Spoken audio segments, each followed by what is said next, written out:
Bikin merinding, viral penampakan kaki pucat yang muncul saat tengah malam di rumah sakit. Viral di TikTok sebuah video yang menunjukkan penampakan sepasang kaki yang tampak pucat muncul saat tengah malam di salah satu rumah sakit Aceh. Terlihat kaki tersebut muncul dari bilik tirai tempat pasien beristirahat hingga berhasil membuat merinding.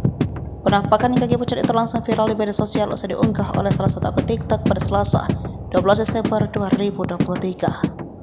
Dalam unggahan itu, wanita tersebut menunjukkan suasana ruangan di Rumah Sakit Cut Nyak Aceh jam 1 dini hari. Tampak kondisi ruangan yang diisi oleh beberapa pasien tersebut sudah begitu sepi lantaran ditinggal beristirahat. Selain pasien, keluarga yang menemani pun terlihat tidur di atas karpet yang ramai disusun di sekitar kasur. Namun di tengah suasana malam yang hening, sang perekam video dibuat ketakutan usai melihat penampakan sepasang kaki pucat di balik tirai. Ada panggil kakak, cuma katanya nggak nampak apa-apa.